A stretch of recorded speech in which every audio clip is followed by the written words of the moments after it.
Good morning. My name is Malcolm Clemens Young. I'm the Dean of Grace Cathedral here in San Francisco, California. Welcome to the Forum Spring Season.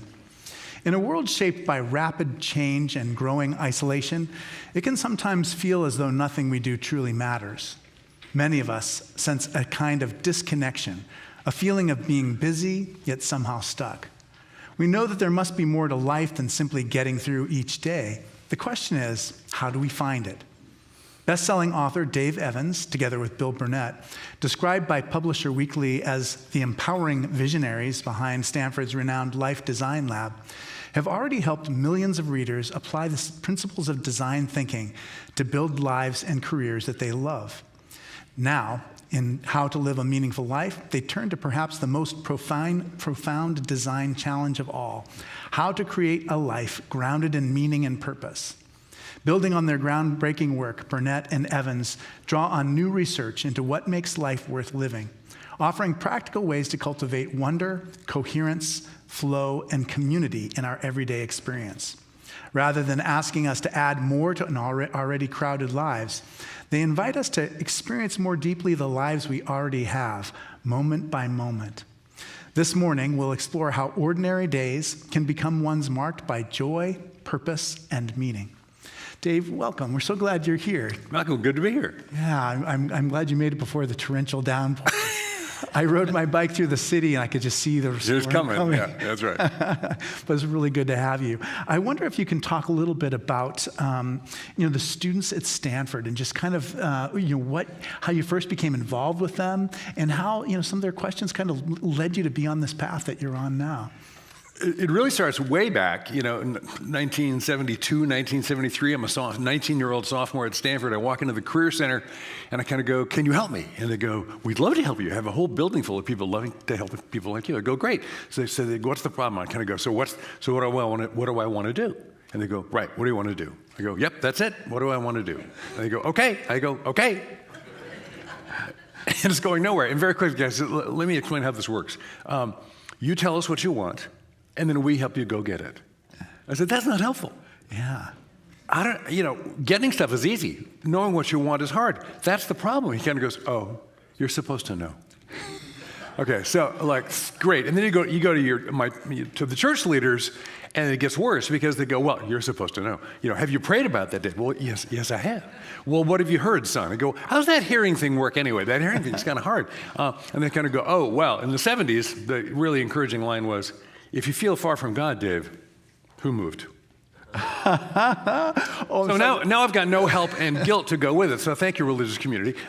And so that begins my long journey of understanding, how to live a life, and particularly if you live a life within a faithful context, how God might be helpful and even giving you some hints along the way. I'm having coffee then, 40 years later with Randy Bear over in Berkeley, and he says, "Wow, that's really interesting. You should teach a class here." I said, "That's a great idea, except I'm not on the faculty. I can't have no place to teach. I don't know anybody here. I haven't got the curriculum ready, and the drive from the South Bay to Berkeley is horrible." Oh, yeah. He said, "I can fix everything but the drive." I said, "No way." He goes, "Way." And sure enough, 14 semesters later, I'm teaching this class called Finding Your Vocation is Your Calling. Yeah. And then my atheist buddy Bill quits his full-time job running a design firm and takes a 50% cut to become the full-time director of the design program at Stanford, which I knew a lot about because I'd been in high tech for a long time. And he said, "What are you up to?" And I said, "I'm up to this crazy thing at Berkeley." He goes, "Wow, we should do that at Stanford, but we have to use design because that's the only thing I'm allowed to teach." He said, "Not a problem, we can do that." So I flipped all the curriculum of vocational discernment into design thinking over the weekend, and we started teaching in 2010, then wrote a book, and 1 million people bought it, and then you called and I came. Yeah, right. I'm glad you said yes. Yeah. So when you first started working the design principles into the project, what changed? What did you lose? What did you gain from? Martin Luther talks about vocare, like vocation. Yes. It was so central to his vision of what it meant to be a Christian. So how did it change when you went from vocare to design? Well, it's really just the lingo. I'm an old mechanical engineer, and I used to do my own car repair before you needed a $200,000 computer to do it. And you'd buy a Haynes manual, an engine manual, and they were printed in Britain. And there was a glossary in the back. Bonnet is hood. Yeah. Boot is trunk. Spanner is wrench. Coherency is faithfulness. Right. So it's just a lingo flip. Yeah. And I was having coffee with Todd Bolsinger, who is the executive vice president of Fuller Seminary years ago, and a PhD theologian and a pastor. And we got on like a house on fire right off the bat. And we're having coffee. He goes, I'm trying to figure out why we like each other so much. And he goes, I figured it out. It's because design thinking and practical theology, a very specific, systematic approach to theological thinking, are exactly the same thing with different language. Yeah. And what they really are is they're incarnational. So design thinking is simply an empirical approach to life that says, oh, I don't actually know what I'm doing. Life is an improv skit. We're making it up. And design is a way to have an idea, then try it out a little bit. We call it a prototype. Then do it again, then do it again, then do it again. So you actually live your way forward. You don't think your way forward. And so that's what design thinking does. That's exactly what walking in the way was supposed to be from the start. So design thinking and Christianity get along fine because they're both true, and all truth is true. Yeah, it's funny. I was talking in a pastoral conversation with a younger person a couple of weeks ago, and we were talking about just like these intractable problems that this person's facing. Yes. And so that's what I kind of how I framed it. Is like this is a way of these are challenges for you that'll help you grow. And so it's sometimes hard to see the problem and see the challenge at the same time. But that was very helpful to this person. Right. To kind of reframe it from just like this immediate thing to just like a larger project of how do you become a more full and complete person. Well, and you use the magic word, which is reframing. That's the power tool in design, which is, we talk about problem finding precedes problem solving, which is why informally in design started at Stanford in 1963, actually originally thought up by a fair number of naked people at Bestselling, which doesn't get brought up often, but it's true. Yeah, but that's right. The human potential movement. Human potential movement was a big part of this. That you have to start with what's actually going on. Step one is empathy. Yeah.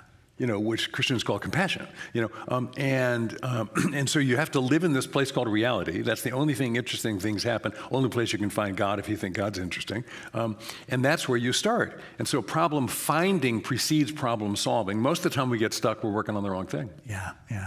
Maybe you can take us through the whole kind of like, maybe you can even talk about just designing a sample product. Like what would a design process look like if you're designing a product that you might just make up or name now? Well, okay, we'll do the 5-minute semester course. Okay, I'll just talk through the design process. And so I was the world's first mouse product manager at Apple in 1979. If you have carpal tunnel, you're welcome.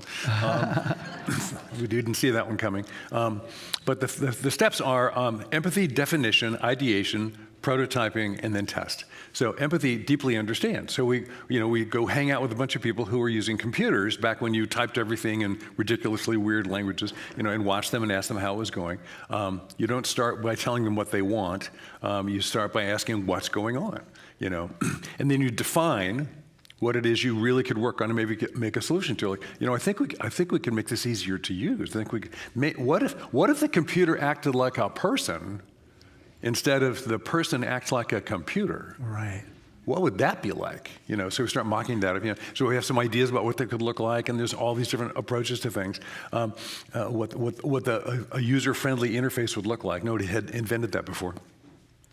And we tried a bunch of things out. In fact, and then you try them and you try them again, give people a try, and then eventually you get to the place where you think, hey, I think that's it.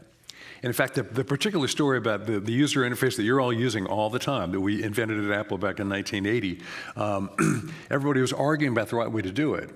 And Bill Atkinson, who's a brilliant developer, got sick of that conversation. So he just went home and wrote the whole thing. He prototyped the entire desktop interface that you're using today, came back to work one day, put it up on a screen, and just starts playing around with it. And everybody kind of goes, ooh, yeah, it looks like that. So he used reality, not a conversation, not an argument, just an experience to demonstrate what it could look like. And then everybody is gathered in his cubicle, and someone kind of goes, I think we should just decide this is it. Yeah. And somebody kind of goes, well, yeah, we have a formal process for that. And it goes, it doesn't matter. Everybody who matters is here. Yeah. So everybody who likes Bill's thing, raise your hand, it's unanimous. and that's how we got the Apple interface. And then off it goes into the world. So those are the steps, and the same thing is true, pivoting around to the meaningful life question, like, so what are we trying to do? What are we stuck on? And what else, how could we reframe that question into a more powerful way? Yeah, that's exactly right. So when you first, do you remember the first class that you had with Bill, and what you learned from that? I mean, because in a way you're kind of prototyping a class. Oh, totally, yeah. They're all prototyping their lives. So what did that early version of it look like, and how did you iterate that? Okay, you're taking us back to 2007. And so I'd had lunch with Bill on a Thursday, and then he said, hey, there's a great idea. Give me a proposal. I got to go. And so by Monday, we were up and running. And it was the summer. He said, we'll prototype it this summer, and we'll launch a pilot in the fall. So the very first prototype, the first event, was on a Wednesday night at 7 o'clock. And we went up into one of the little tiny garret conference room on the top of an engineering building that no longer exists. And Bill invited 6 students, 3 current students and 3 recent graduates, to come and talk with us. And we had 3 prototype exercises, none of which we ever used again, about what we could do. Yeah. And we try a prototype about, what do you think is important to you, and when did you have an experience that was interesting, and this kind of thing. And because curiosity is sort of the baseline that we were starting from. And we said, okay, well, thank you very much. We got to go now. And then one of the guys, who was the former football player, so he was rather serious, goes, no, nobody's going anywhere. We go, well, actually, we think we are, because, and he goes, no, we have no place to have this conversation, and we're not done. And that line really rang right through us as, oh, we have no place to have this conversation. Yeah. We got to fix that. Right. So we stayed till 11, and we said, the janitor's coming to lock the building. We have to go. Because we're still not done. I said, how about tomorrow night? He says, we're coming back tomorrow. So we came back tomorrow night, and again, nobody leaves till the janitor comes. So after 2 nights of nobody leaves till the janitor comes, we thought, we're onto something. Yeah, definitely. So that first class that you had, who was attracted to it? Like, what was the demographic of the people who were there, and what was some of the questions that they were asking about their own lives? Well, the very first classes we ever taught were called the designer's voice, vocare. So Bill really felt, who was the running of the design program, that we kind of really only had the authority to teach our own students. So we taught only design students, and it was a seminar for seniors, a little tiny, colloquium of seniors. And we had people come and sit in, and we picked who sat in and observed and shared with us rather carefully, including provosts and people like that. And then the head of the Career Center came in and said, this is great. Everybody has these questions. Yeah. Can't you do this for everybody? And we said, well, sure. And then Bill said, we got to change the way we do it. I said, fine, we'll redesign it. So we grabbed some of our design students and redesigned the course for everybody. I mean, no presupposition that you're going to become a designer. And we launched Designing Your Life in the spring of 2010 with 36 kids who were sort of handpicked, who didn't even popularize the course, who wanted to, be able to iterate it. It went really well. And then it exploded, and off we go. And who came was everybody. Yeah. Early on, there's a long waiting list. And the questions were simply, the key question is, I really want to do the right thing, and how do you know? How do you know when you know, Yeah. That's the core question. And so how do I figure this out? What am I looking for? If I knew, what would it sound like? In college, in life in general, there are really 3 kinds of people. The people who know what they're doing and they're wrong, the people who know what they're doing and they're right, and the people who know they don't know. Yeah. And on the Stanford campus, because you're supposed to be one of the smartest people on the planet, that first category, they know what they're doing and they're wrong, is really large. Yeah. And because they're shot at it, we call them ballistic students. They arrive on the campus at 18, shot from a gun. Yeah. Like, get out of my way. I've got to change the world. I'm going to major in 9 things. I have 2 companies running already. Don't bother me. That's not you're 18, for God's sake. Yeah. And you don't even have a neocortex until you're 27 or 28. A little later in men, big surprise. It takes 30 years to make a Messiah, for heaven's sakes. It takes a while to make a person. So we tell our graduating seniors, you're not broken, you're 22. Yeah. There's nothing wrong with you. You're supposed to be clueless. What you really want to do at 22 is not figure it all out. You want to make some interesting choices and have some interesting experiences to give your 28-year-old some opportunities that you might find interesting by that time. You just want your 28-year-old self not to be mad at your 22-year-old self. That's, you have no idea what you're doing. That's okay.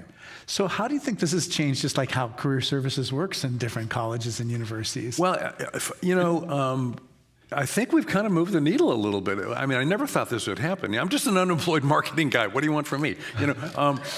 And so we had this experience where colleges started calling us and said, "Can you help us?" And our first response was like, "How do you even find out? We haven't published anything." And we said, "No, we haven't got enough resources to do our own thing. So thank you for calling, but please go away." And we had a list. And after a couple of years, that list had 35 colleges on it who had asked for help. And Bill says, "Look, we're improv-oriented people. It's yes ands, not no ands. That's the way we want to operate. So we got to do something." I said, "Well, it's been 4 years since they called. I wonder if they even want the help anymore." So we wrote back to the 35 colleges and said, "Look, we're not promising anything, but if we did something other than that nothing we've been doing for you for 4 years, are you still interested?" And of the 35, 51 of them wrote back. Because they told their friends, and we said, "Oh, okay, we're a little pregnant here. I think we have a problem." So we started teaching other universities how to do this stuff, and we've now trained 6,000 educators in about 700 universities serving 10 million students worldwide. And career centers all over the country are changing the way they think about things, and life design is kind of a term, in student formation and career planning that's getting some traction. I mean, it's still the leading edge, but it's a different place than it used to be. Yeah, I remember taking those surveys, and they'd compare all your answers to the people who take the surveys. Like, what do you like? Do you like reading books, or do you like going to meetings? And you'd fill it out, and it would say, you don't match at all for what meat cutters do. Yeah. You don't match an Army drill sergeant. Yeah. You're just like a professor, and you're just like a clergy person, and that was kind of the methodology. But at least it did open up the idea that there were all these other possibilities. Yeah. So most of those surveys are terrible. If you were like a 20-year-old going into the career services at Dartmouth University, how would it be different than it would have been like if you'd done that in 1982? Well, you picked a really good choice at Dartmouth because they have a life design center, and one of our former fellows is running it. That's a really good place to go. But what would be different is rather than start with the answer, what do you want to do? What are you curious about? What's on your mind? What makes you come alive? What experiences have you had where you find yourself wanting to keep learning more? Now go out and have those experiences. And so it's all experiential. And we talk, how do you prototype a life? The way you prototype a life is two ways: through a conversation or an experience. So don't sit there don't sit on the couch and agonize. Yeah. I'm a perfect example of don't do anything I did when I was a young adult. It was all horrible. Do I really want to be a marine biologist? And the deep insight about that was I kind of liked the Jacques Cousteau TV show. And he's going to die and somebody should take over the Calypso. Maybe it should be me. I neglected that he had 2 adult sons who were probably in front of me in line. And there was a marine biology research center down in Monterey that I never went to, never talked to. I sat there for 4 years agonizing deeply, is this the right thing to do? And hadn't a clue what I was doing. And wasted 3.5 years of my undergraduate education in the process. So we just say, look, get out there and have conversations. Literally talk to other people. We're actually human beings. Dan Gilbert at Harvard talks about making decisions using simulation or surrogation. Simulation is where you read a bunch of stuff. You talk to AI and you talk to Google and you read all the reports. You do all the analysis because you're a very smart person and you trust the way you think about things. And then you stick that information in your head and you simulate your reality. You actually think about it like, will this work for me? You're now simulating reality based on your perception. Surrogation is, hey, go talk to I wonder what's it like to be the dean of a cathedral? Yeah, right, completely. I could go to dean school. Okay, that's kind of cool. Maybe I should talk to some. Yeah, we have and what's it really like? I mean, what are you doing this for? Yeah. And it's a weird job. It is a very weird job. And it involves a lot of meetings. Money. I'm sure you're in it for the money. There's no stock. Oh well, that kind of is. So have those conversations, and that can be really transformative. And it's literally, the research demonstrates interacting with other human beings about things you're thinking about is more accurate than reading all the information and pretending you know what you're doing. No, I can completely imagine that.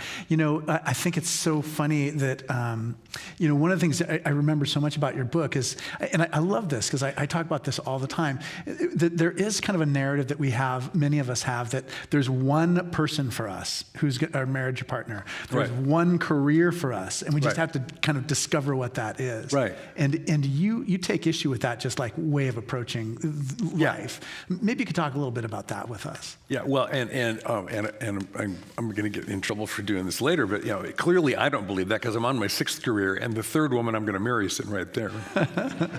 Because unfortunately, my second wife made a bad decision to die of cancer 15 years ahead of program. We can come back to that if you want, but nonetheless, no. So we say at the Life Design Lab all the time, it's a clever line, but it's powerfully true. All of us contain more aliveness than one lifetime permits us to live out. There's more than one of you in there. So there is no right you, but there are a lot of good yous.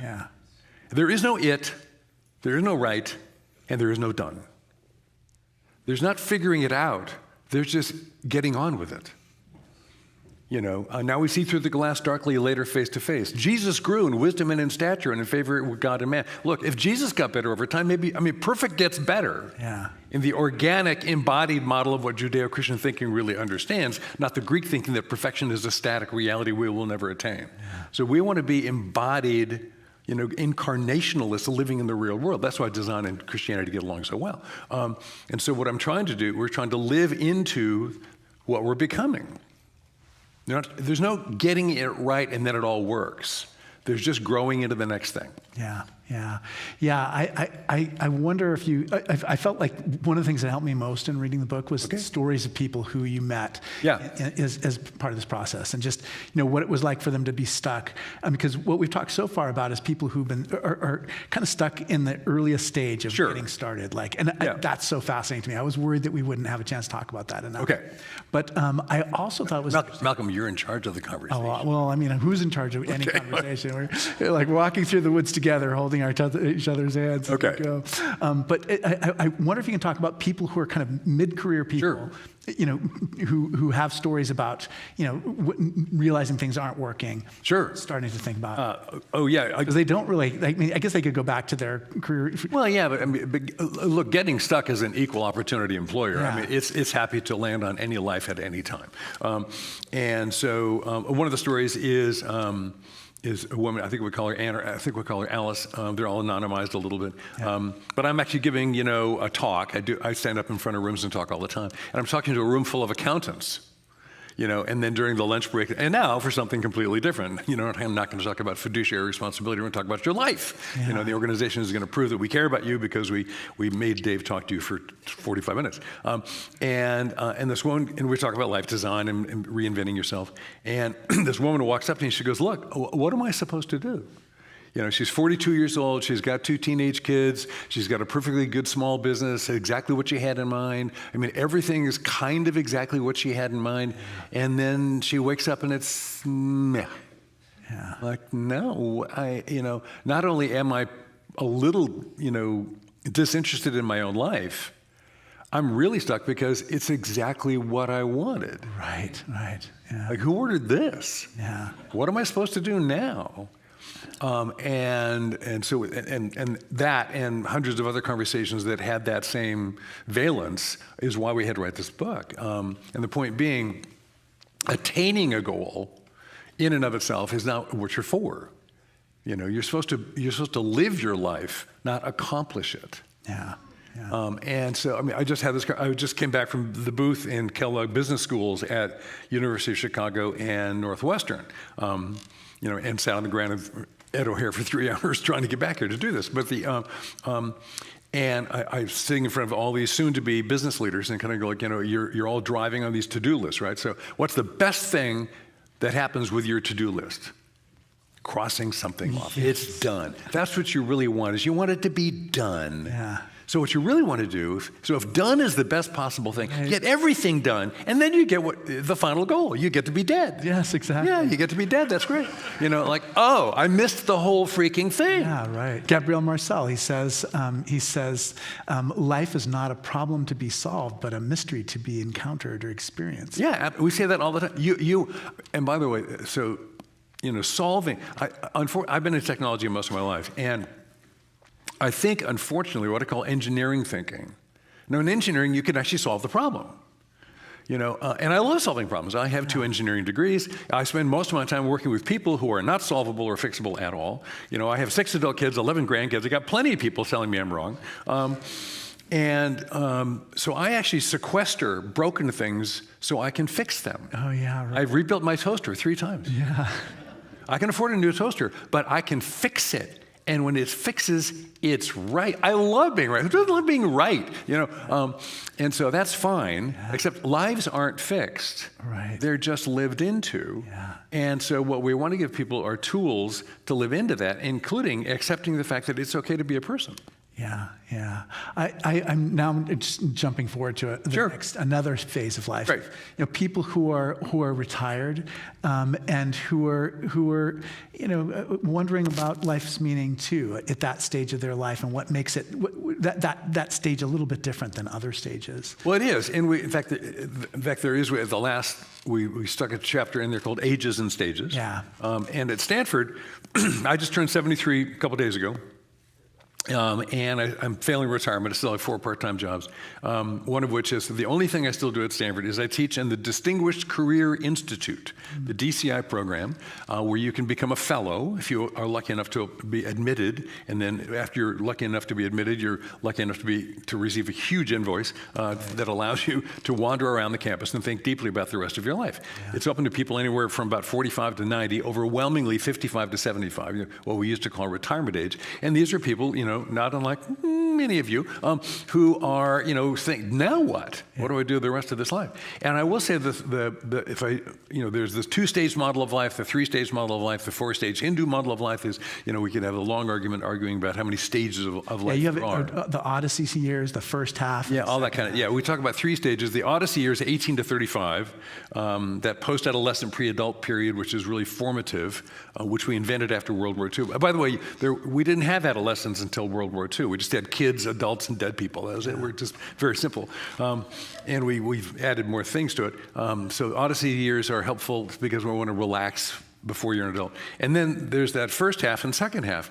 And one of the real gifts of second half, and second half living can start anywhere between 30 and never, depending on your readiness for it. It's not biological. Yeah. You probably need to be about 35 or so just to have enough experience to get there.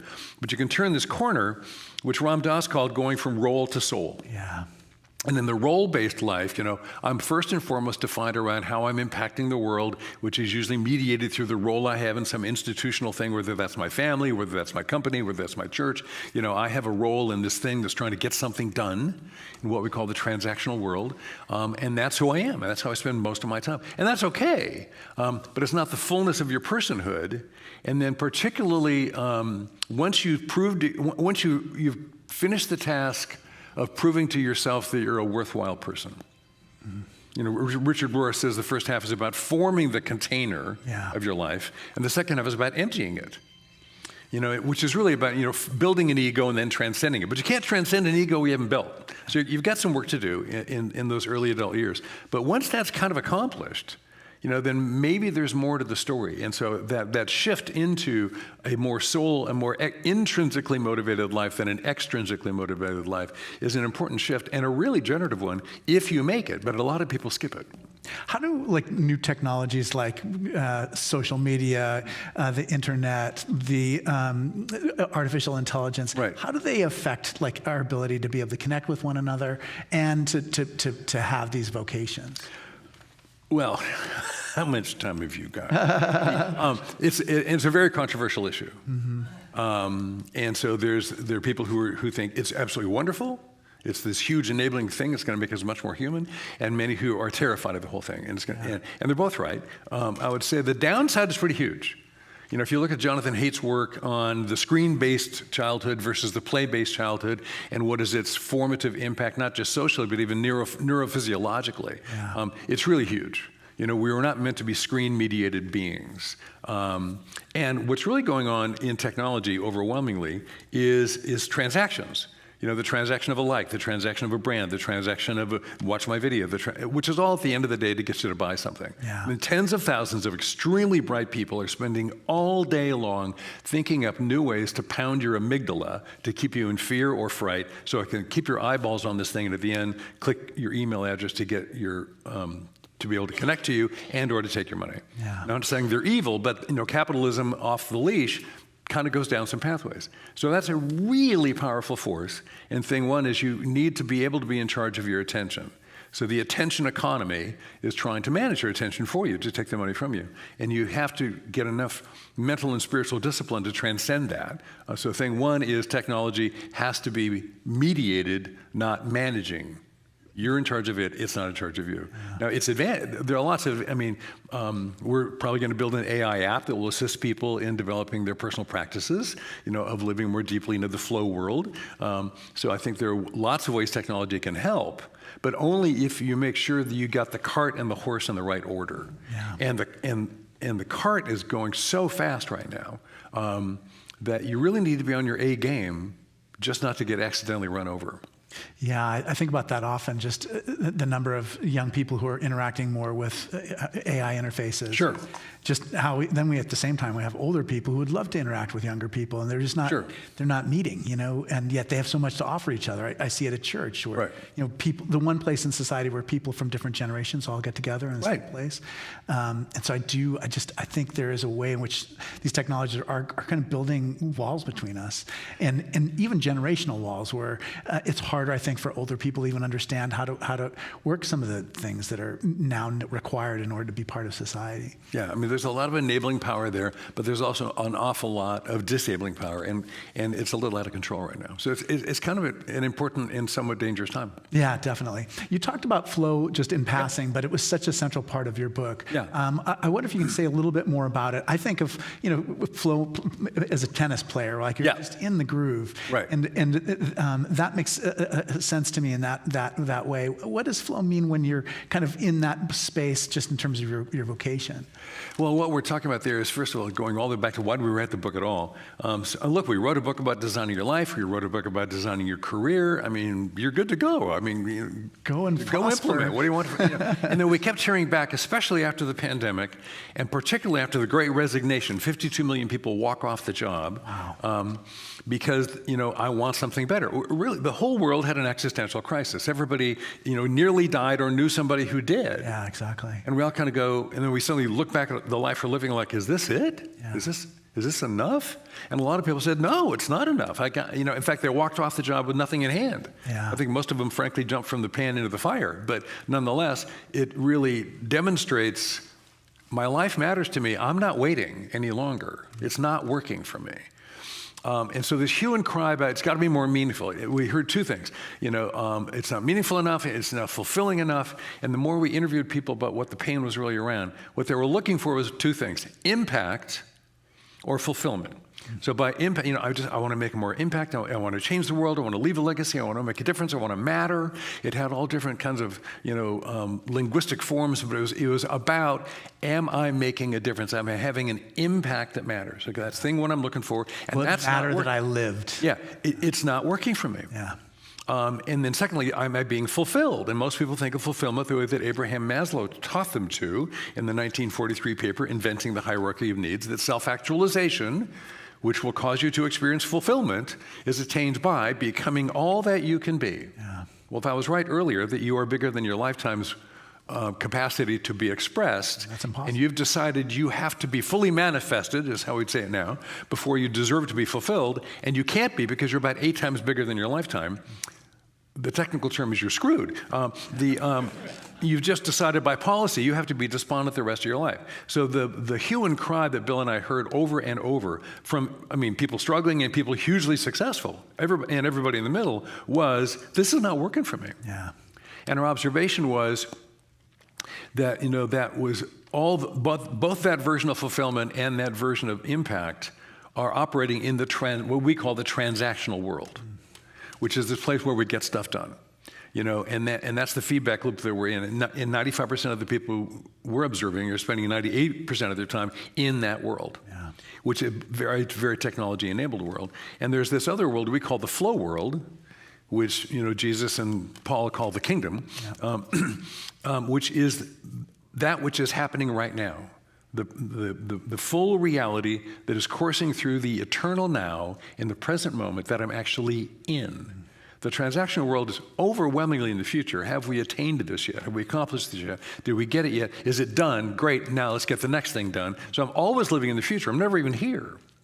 a little bit in the past, judging how things went last time so I can improve it, but almost never am I actually in the present moment. And so the flow world, which is the experience of the present moment, it's not a result, it's an experience. I'm not a producer, I'm a participant. It's a fundamentally different mindset, which is why, Paul says, be transformed by the renewing of your mind. There's an alternative consciousness, which, we now know scientifically. So Lisa Miller at Columbia talks about the achieving brain and the awakened brain.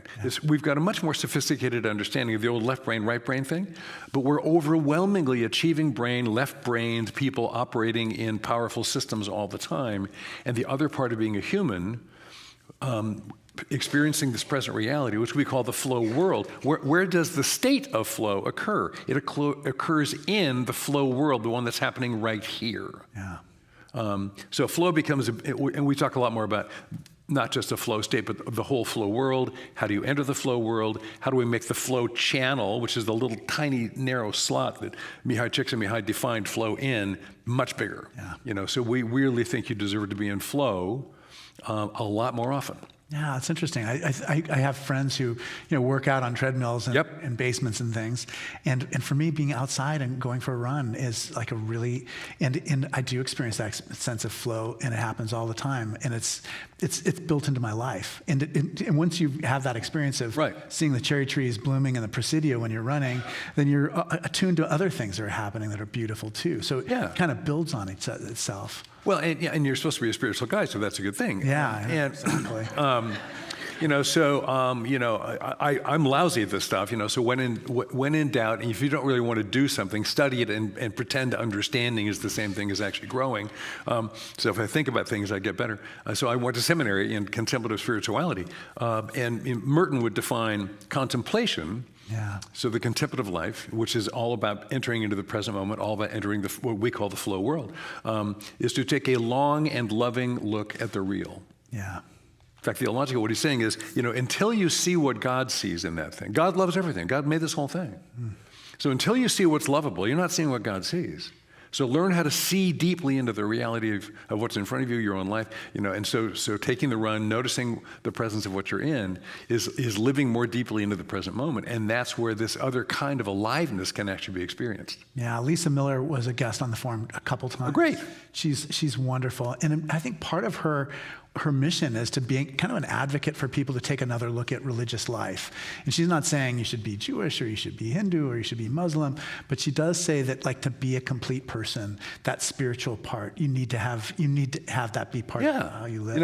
Again, I'm a long time practicing Christian, though my theology is massively different than it was 50 years ago. Technically, I'm an Eastern Orthodox Universalist, just in case somebody needs to know, but which is a little strange. But this whole idea of the SPNR, the spiritual but not religious person, used to be just kind of a cover story for Don't Bother Me. And now there are a lot of people who are sincerely, rigorously trying to become a spiritual but not religious, in the sense of encountering this thing that's the moreness that meets the eye, the numinous, the sacred, the divine. Dr. Keltner, a lovely emotion scientist over at Berkeley, wrote the book on awe, the science of wonder, and will tell you 8 different ways you can experience wonder, which is in the mission statement of Grace Church. Good move.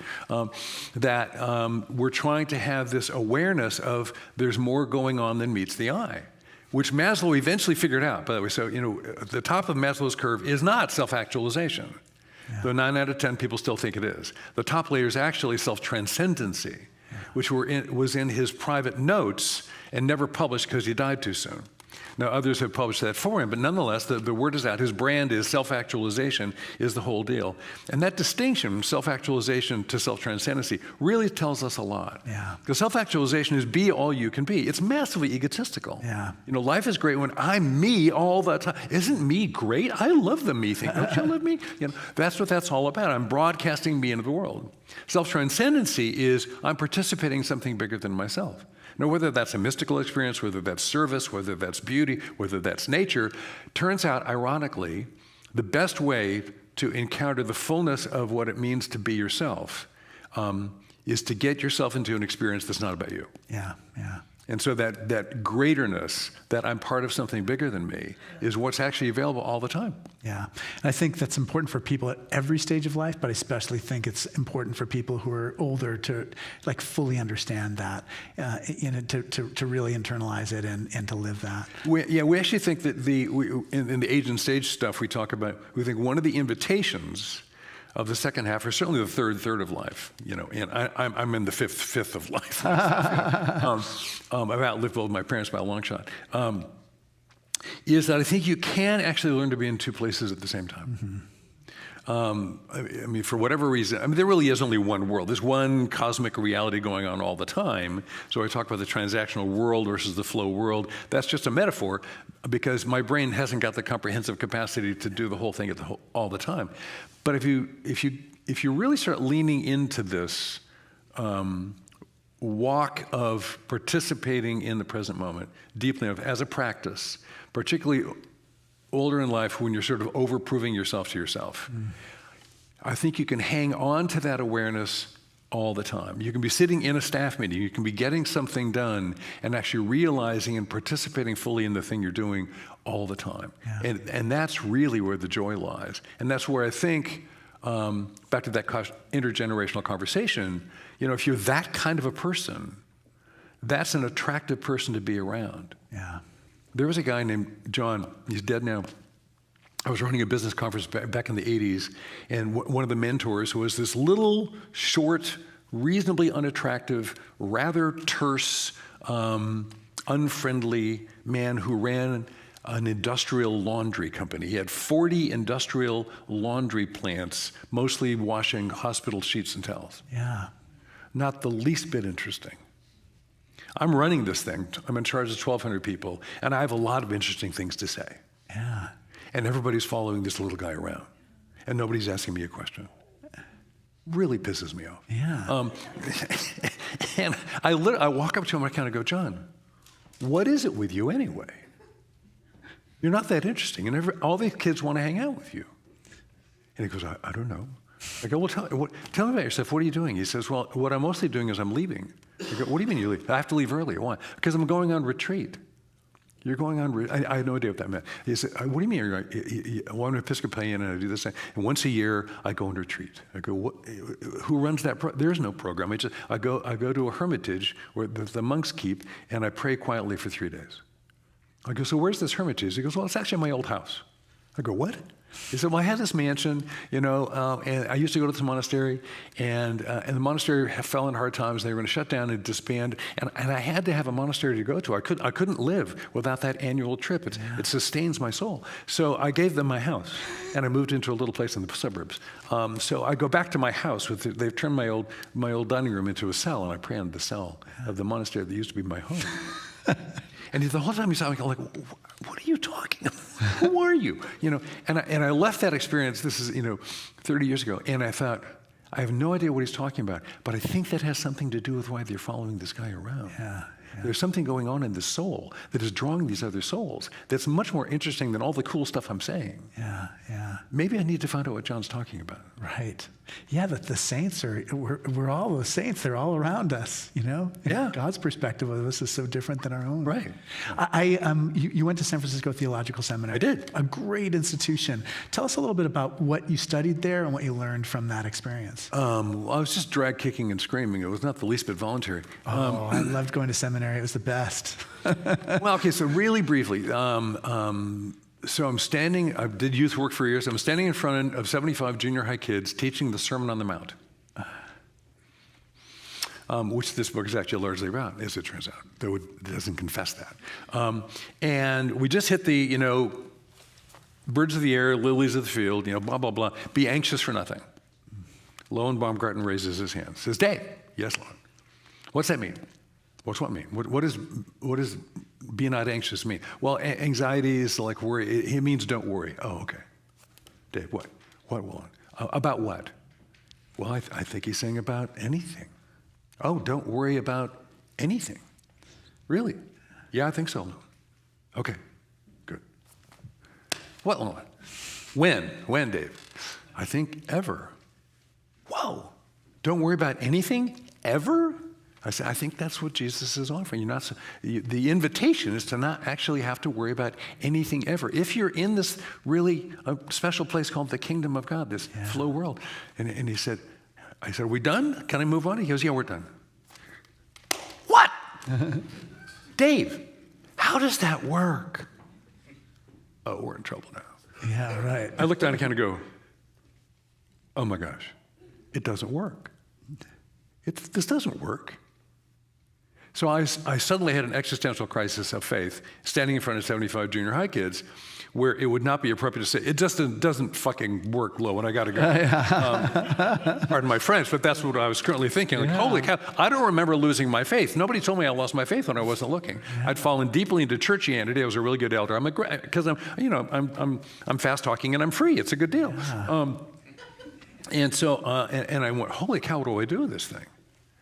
And so that began a long train of events where I really did lose access to this sort of memorized behavioral, rule-bound faith that I had been given. But the hound of heaven had his teeth in my fanny and wouldn't let go. So something's going on I don't know what to do about. Yeah. And I started casting about trying to find other people who were doing faith in a different way. And I find the contemplatives who are doing this deep thing. I find mysticism. I end up in spiritual direction and I have a spiritual director.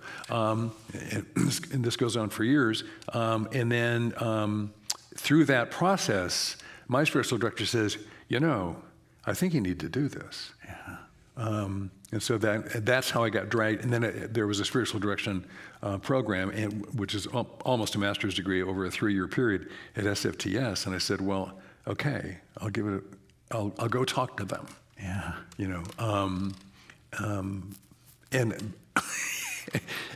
And I was certainly the outlier. I mean, I walked into my study group of 28 other people in the grad group that I was in, and the second I walked in the room, they all turned to, and they're all mostly shawl, Birkenstock wearing people, therapy counselors and people like that. And they quickly realized, oh, the carnivore just walked. There's a carnivore among us, all plant eaters, and but we got along fine. So, what was the most impactful thing that you learned just in the program? Oh, gosh. What was your favorite class? Well, my favorite class actually was systems and structures. I love that. That's perfect. Which is how do you detect the presence of the reality of the mystery we call God in systems and structures. Everybody else hated it. It was the only management consulting class that they offered. I loved it to death. I think the thing... probably the most impactful thing there was that faith is all about leaning into the presence. Yeah. It's not over there, it's here. And can you see it? Can you hold it? Well, the spiritual direction is tending the holy. I'm trying to tend the holy in another soul if I'm in a spiritual direction conversation. And I actually completely trust that God knows what God's doing in that soul. Yeah. I'm not in charge of anything. And so this whole idea of simply attending to the life you're being given, which fundamentally argues that life is a gift to be received. Yeah. It's not a project to be completed. That's a huge paradigmatic that is literally turning the world upside down. I haven't attained that, but I started aspiring to that. Yeah. One of the things we have is we take questions from people. Okay. We don't have very much time, but if Rebecca is the questions if you need. Okay. One of the things I think that's so interesting just about your work is that you're not doing it by yourself. You and Bill are doing this together, and Bill's constantly popping up in the text, and you're constantly. So tell me a little bit about just like what we could learn from you just about how to work well with another person. Because I do think sometimes when we think about living a meaningful life, we kind of think of ourselves as on our own, but we might be more productive if we're doing this as part of a team. And maybe you can describe what makes your team work and where are the rough edges too? Like where do you guys kind of... Yeah, we've been working together 20 years. So by then either there's blood on the floor or you figured it out. Yeah, right. And we both done a lot of collaboration in business and in life, and we have big families, and we will both say that the other guy is the best partner I ever had by a long shot. And we get asked about that a lot because I'm this Jesus loving Christian and he's this Nietzsche living atheist, and people come, how's that work?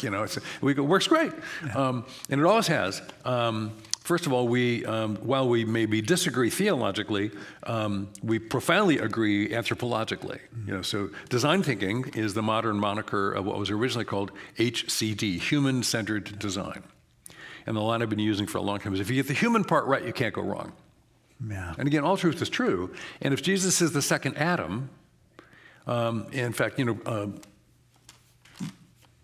Pastor Williams, put that in the sermon this morning. The new being. Yeah, the whole idea. I just came from the service. Joe Williams upstairs. Yeah. So if you are becoming, I think the fundamental call is to become fully human. Yeah. So Bill and I both agree on what the nature of the human person is.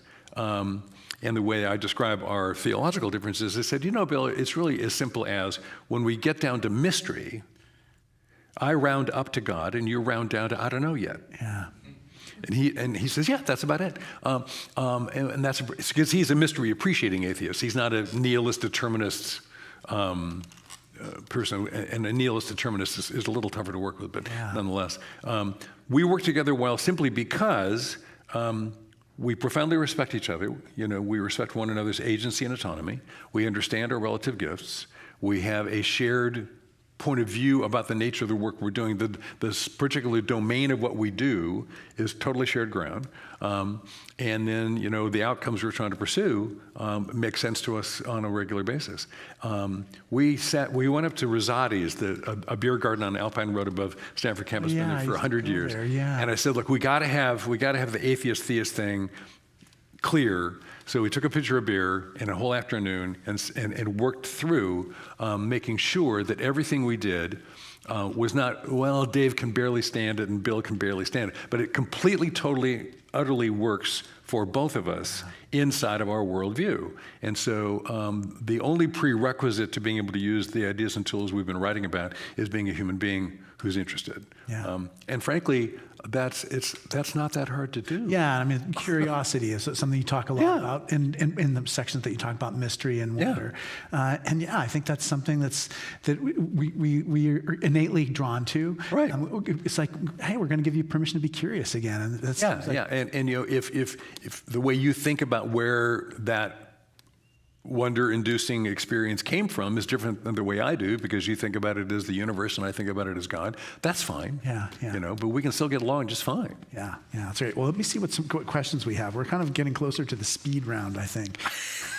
I could talk faster. Okay, exactly.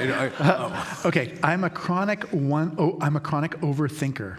Could you share any tools or techniques for avoiding or exiting loops of overthinking? Great question. Okay, chronic overthinking. Yeah. Okay. So there's the theory of replacement. It's almost impossible to stop something. Don't think of a blue horse. Whatever you do right now, don't think of a blue horse. For God's sake, not a blue horse with a pink mane. Nobody's thinking about a blue horse with a pink. Carefully, don't think about a blue horse. You're doomed. Okay. So if you're an overthinker, you have to come up with something else. You have to adequately preoccupy yourself. Music can be a great help. Walk in the woods can be a great help. You might want to find sufficiently active ways that attract your attention that aren't thinking. Yeah, the Jesus prayer. Absolutely. But you've got to move it over for something else. Yeah. Working on not thinking is thinking about not thinking, and that's not going to help. Yeah. But I'm very sympathetic. I like that. Okay, talk about the wonder glasses. So one of our exercises is called the wonder glasses. So, again, our goal is to set the bar low and clear it. We're the doable, helpful guys. That's what we're trying to be. We're trying to give you reframes of ideas that make things accessible, and then tools to make them doable. And so wonder glasses is, there's a great line by Henry Miller, the playwright, that says, I have this belief that that if you sit and seriously look at anything, even a blade of grass, you will find that it actually holds this awesome, mysterious, amazing, indescribable universe entirely of its own. I have tried this experiment 1,000 times and I have never been disappointed. So wonder is available all the time if you have the mindset to do it. And so the wonder glasses simply mean I'm going to take off my regular glasses and put on my wonder glasses. And I do that by looking at what's in front of me 3 times. And the example in the book is I'm just sitting in my living room in Santa Cruz, and looking across the room out the windows toward the ocean, and so I look at something first with my regular glasses on. which are overwhelmingly going to be transactional. So I scan the room, and there's the clock, and there's these 2 rocking chairs, and there's a piano, and usually my transactional brain is in charge, and the first thing it sees is, oh man, those windows really need to be washed, the slipcovers on those chairs should be replaced, and the piano needs tuning. Okay, got to get that done. So just let that happen. Your brain's going to do that every time. And then you set it aside. Thank you for that list. I'll talk to you later. Then you put your curious glasses on, and you look at the same thing. And you say, what am I curious about? And I scan across, and I see the chairs, and I'm doing it. I'm curious about how all those scuffs got on the arms of those rocking chairs. Because the slip covers do need to be replaced. But how'd that happen? And then I put on my wonder glasses, like I wonder. Well, they got there because hundreds of conversations have happened in those chairs.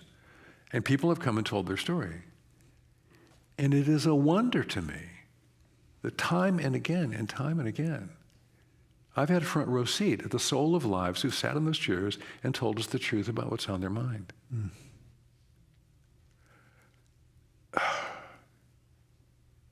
It's a good gig if you can get it. Yeah. Well, that takes about 25 seconds. And I go from tune the piano to, holy cow, I get to sit in front of souls and hear what's on their mind. That's a wonder to me. Mm. It's right there all the time.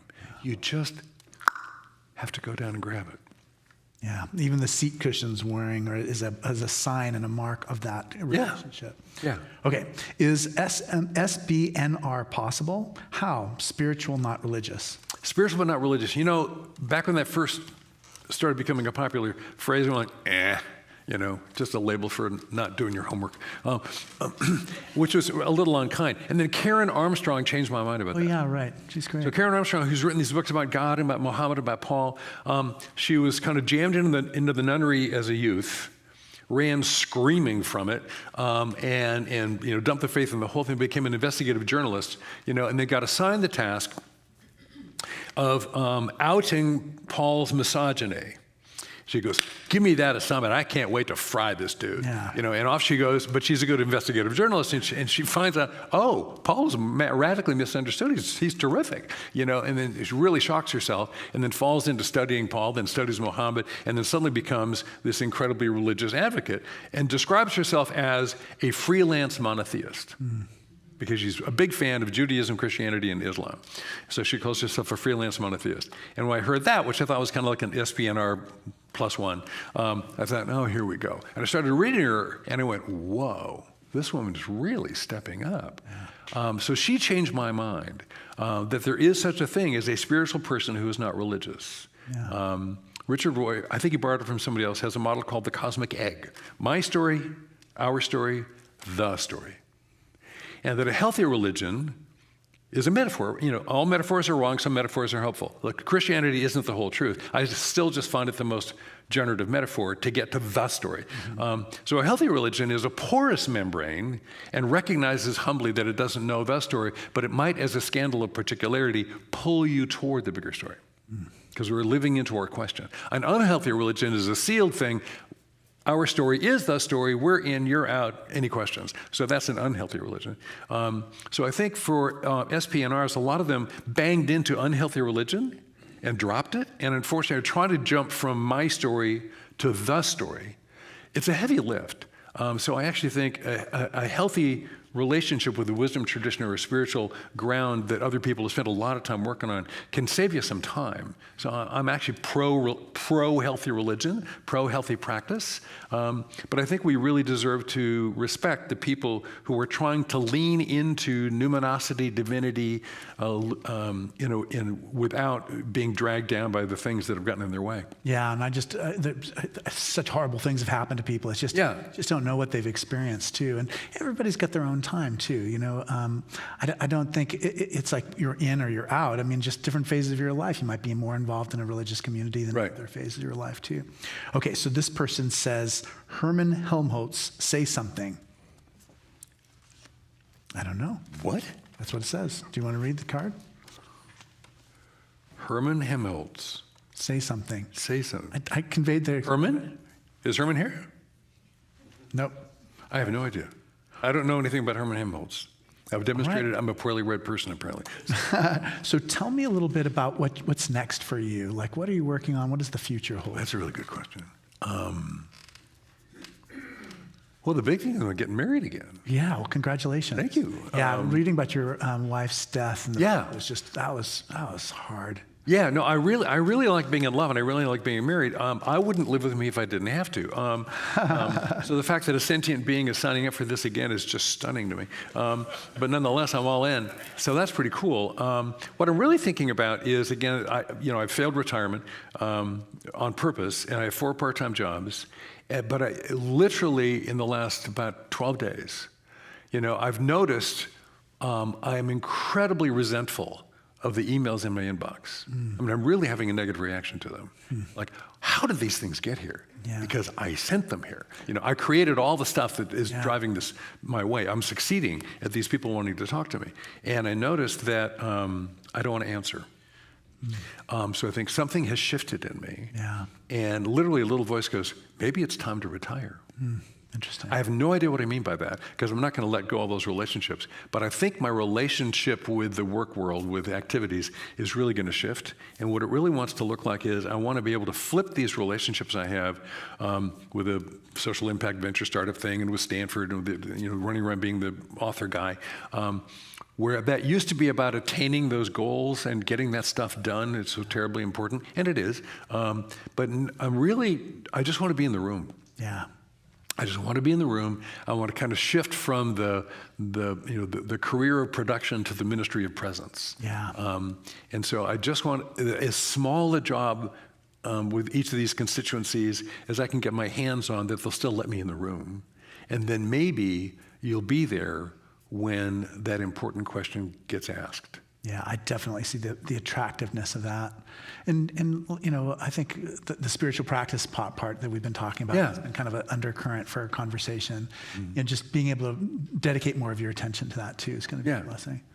But it's been such a joy having you here today. This is like 40 times better than I even was imagining.